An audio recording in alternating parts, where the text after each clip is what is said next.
Now I have here also the essential instruments, and this is the next one in our browser. And you can see here it's the MPC expansion.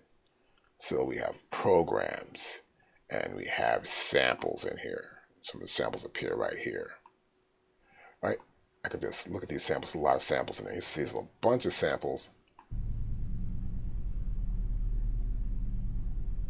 right? And let's pull back from that and pull back from this and close this out.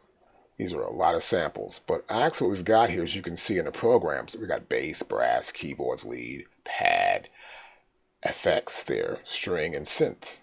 So these are like keyboard sounds. Now notice something. I've just loaded a program in earlier, and you'll notice here where it says sequence, and below that it says track, and below that it says type. And the type here is drum. Well, I want to load a keyboard sound, it's saying, right? So what I'd normally do is I would select a brand new track. And then I would go here to keyboard, right?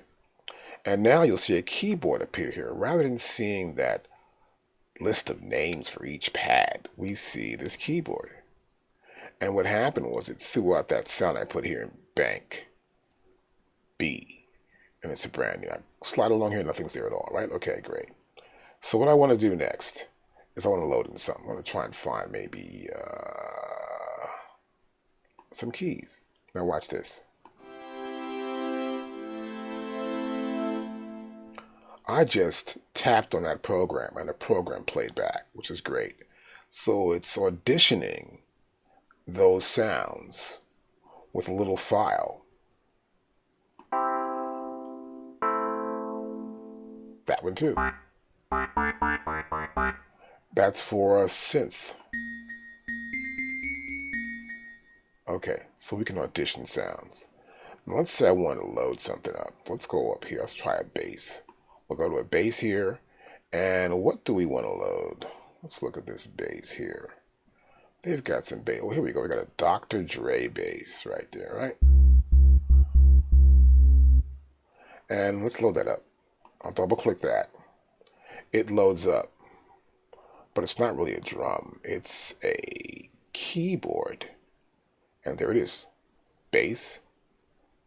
Dr. Dre. That's a Dre bass 1. See that? It loaded up. And now we've got the sounds here.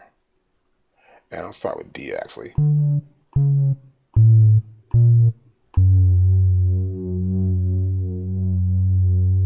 And we've got a keyboard. So notice this. If I play this track again,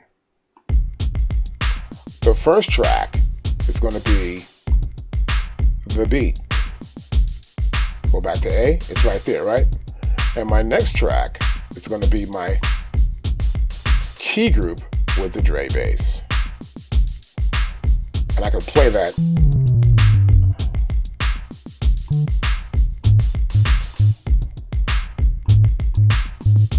I can probably record and go to here, press overdub.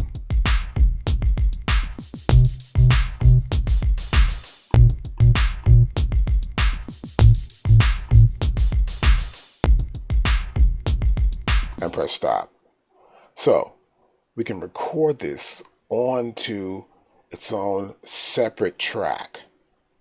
And so we can have a key group, we can have a plugin group, a MIDI group, and we can have our drums.